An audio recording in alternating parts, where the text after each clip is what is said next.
최근 들어서 뭐 금리가 최대 상당 같은 경우는 전세자금 대출 7% 얘기도 나오고 있고, 네, 네. 그리고 전세가 예전에는 주거 사다리 역할도 했었단 말이에요. 네. 근데 혹자들은 또 이런 얘기들도 하고, 뭐 일부 타당한 의견들도 주는 게, 뭐 임대차 3법의 개입이 너무 있었다, 또는 뭐 한국은행의 금리가 시장 동향을 파악하지 않고 너무 막 뭐 급하게 막 달려가고 있다, 뭐 이런 얘기들 때문에 전월세 시장에서도 왜곡이 발생된다라는 평가도 있거든요. 그거에 대해서는 어떻게 보세요?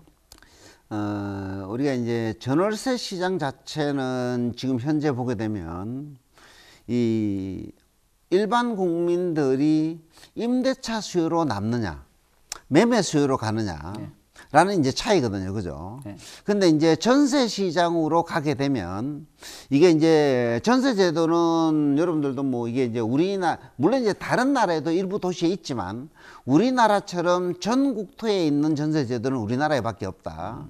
그래서 일반 국민들이 사실 월세를 부담하지 않고 주거 비용을 줄여서 전세 자금을 높여감으로 인해서 이 자산의 가치를 좀 모아가는 형태로 해서 주거 사다리 역할을 많이 한 좋은 제도의 측면도 있는데, 이것은 이제 부동산 가격이 일정 부분 계속 상승을 할 때 좋은 역할을 했지만, 예를 들어서 부동산 가격이 하락을 해서 우리가 이제 지금 많이 얘기하는 깡통 전세 그렇죠. 현상이 발생했을 때 집주인보다는 임차인에게 가장 먼저 타격이 오는 거거든요. 그죠? 그런 어떤 부작용들이 나타났기 때문에 이 부동산 시장이 전세 가격이 되었든 매매 가격이 되었든 우리가 이제 뭐 경착륙을 하기보다는 연착륙을 할 수 있도록 정부에서 나름대로 선제적 대응을 해줘야 되고, 지금 이제 금리들이 너무 급등하다 보니까 그 전세 자금을 빌려서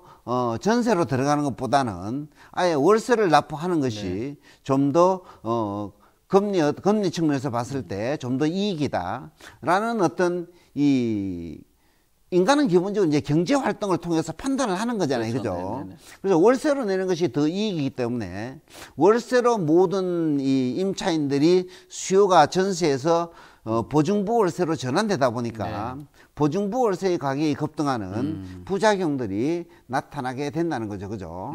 그래서 이제 뭐 이러한 전월세 시장의 어떤 부작용들은 지금 기본적으로 나타나는 게 금리 인상도 있지만, 예전에 이제 임대차 보호 3법을 만들 때 임대차 보호법의 갱신 청구 기간을 너무 멀리 가져가게 되고, 그다음에 여러 가지 이제 상환율도 제한을 하게 되고, 이런 것들로 인한 부작용들이 현재에도 이어져서 나타나고 있는 것이 아닌가, 이렇게 생각이 되죠.